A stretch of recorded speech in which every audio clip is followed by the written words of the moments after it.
Good morning friends. आज का जो टॉपिक होने वाला है वो क्लास 10th का अर्थमेटिक प्रोग्रेशन चैप्टर जो है वो स्टार्ट होने वाला है। सबसे पहले हम ये समझेंगे इसमें कि अर्थमेटिक प्रोग्रेशन होता क्या है। बेसिकली इसकी डेफिनेशन पढ़ेंगे। सो N arithmetic progression is a list of number in which each term is obtained by adding a fixed number to the preceding term except the first term।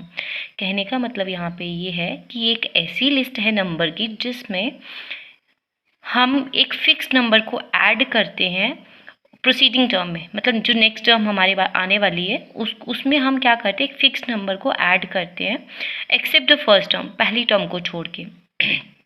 तो ये हमारा arithmetic progression की definition हो जाएगी।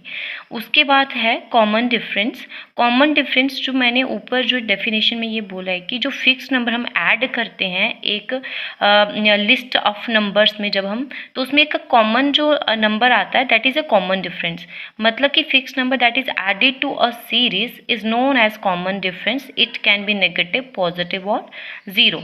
मतलब जो हमारा कॉमन डिफरेंस होने वाला है वो एक फिक्स नंबर है जो हम ऐड करते हैं एक सीरीज़ में, जिसको हम कॉमन डिफरेंस कहेंगे। और ये नेगेटिव भी हो सकता है, पॉजिटिव भी हो सकता है और ज़ीरो भी हो सकता है।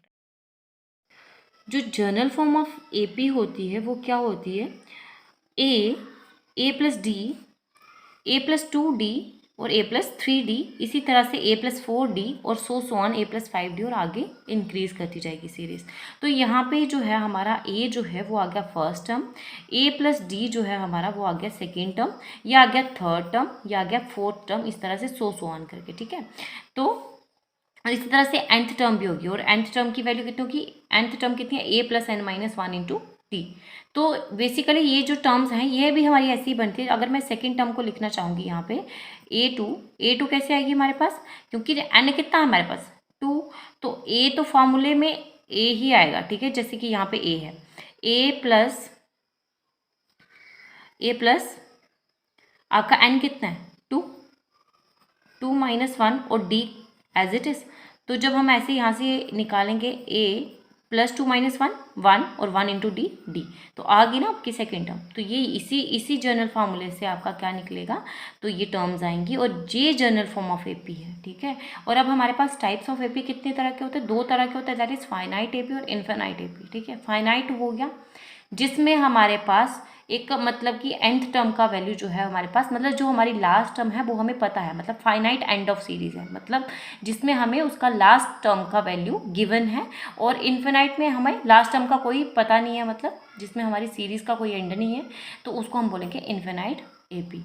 इसी तरह से इसकी nth term of an AP जो है वो मैंने बता ही दिया आप लोगों को कि यहाँ पे क्या है, nth टर्म का फॉर्मूला है a plus N minus 1 into d. A यहाँ पे आ गया आपकी first term, n a number of terms, और डी आपका आ गया दैट इज कॉमन डिफरेंस। और ये डी निकलता कैसे है, आप हमेशा क्या करेंगे, आप जो नेक्स्ट टर्म है, जैसे यहाँ पे आपका सपोज करो जैसे कोई सीरीज है, सपोज जैसे आपका मैंने लिख दिया यहाँ पे 3, 5, 7, फिर आगे आ गया 9। ठीक है, तो जैसे मैंने 5 में से इसको अगर मैं 3 को माइनस करती हूँ तो कितना आता है 2, 7 में से 5 को माइनस करती हूँ अगेन कितना आता है 2, 9 में से 7 माइनस क्या अगेन 2।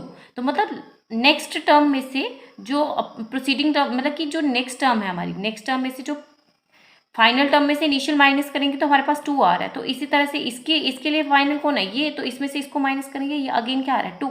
मतलब सभी में जो गैप आ रहा है सीरीज में वो कितने कितने का आ रहा है, 2 का आ रहा है। तो इस तरह से हमारे पास कॉमन डिफरेंस निकल जाता है अगर गिवन ना हो।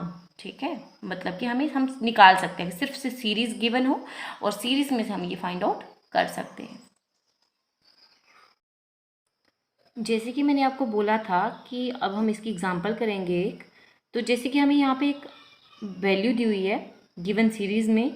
सबसे पहले ए की वैल्यू दी है, A is a first term, D जो आ गया कॉमन डिफरेंस उसकी वैल्यू दी हुई है 3, और एन कितना दिया हुआ है दैट इज़ 8। और हमें क्या फाइंड आउट करना है, दैट इज़ nth टर्म निकालिए हमें।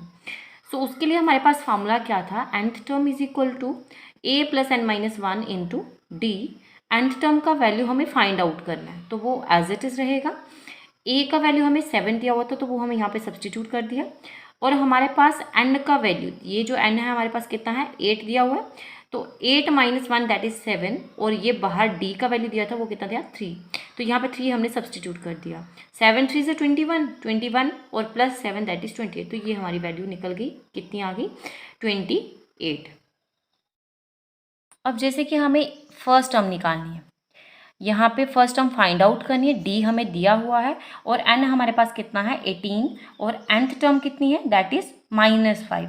तो अगेन फार्मूला तो हमारे पास सेम रहेगा।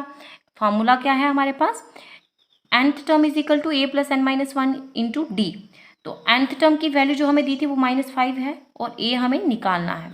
अब n - 1 n कितना था 18, तो 18 यहाँ पे वैल्यू सब्स्टिट्यूट कर दी, तो 18 - 1 दैट इज 17 और इंटू -3।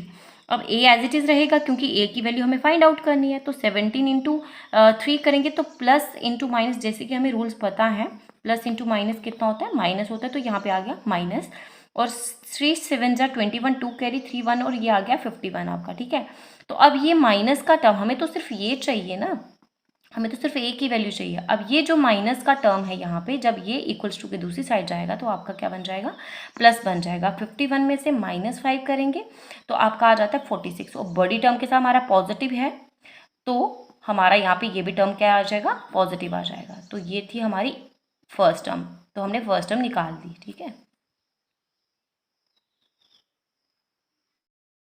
अब हमारे पास नेक्स्ट क्वेश्चन है कि which term of the AP जो होगी, AP हमारे पास सीरीज दी हुई है, इसमें nth टर्म भी दी हुई है, हमें फर्स्ट टर्म भी दी हुई है और हमें D निकालना है, that is common difference find out करना है। वो कैसे करेंगे हम, तो आपको जैसे कि मैंने बताया है कि आपके पास A गिवन है, A कितना है 3, तो D निकालने का फॉर्मूला क्या होता है हमारे पास, ऑलवेज हम क्या करते हैं सेकेंड टर्म में से फर्स्ट वाली को माइनस करते हैं तो हमारे पास आ जाता है कॉमन डिफरेंस, ठीक है। तो 8 में से 3 निकाले 5, nth टर्म कितनी थी दैट इज गिवन थी हमें, दैट इज 78, ठीक है। और n हमें फाइंड आउट करना था। अगेन फार्मूला सेम रहेगा, हम वैल्यू सब्सटीट्यूट करेंगे जो हमारे पास गिवन होंगी। इसी तरह से हमने यहाँ पे 78 nth टर्म की वैल्यू थी, a हमारे पास 3 था, n - 1 और d की वैल्यू हमारे पास कितनी आई थी 5 आई थी, ठीक है। और 78 एज इट इज़, यहाँ से कांस्टेंट टर्म दूसरी साइड जाएगी तो ये प्लस की यहाँ पे थी तो यहाँ पे आके माइनस की हो गई और यहाँ पे आ गया 75। अब ये वाली टर्म जब हम इसकी अंदर मल्टीप्लाई करेंगे 5 into N 5n, 5 - 1 that is -5 और यहाँ पे माइनस का 5 जब इस तरफ आएगा तो ये भी प्लस का 5 बन जाएगा और 75 + 5 दैट इज़ 80, ठीक है।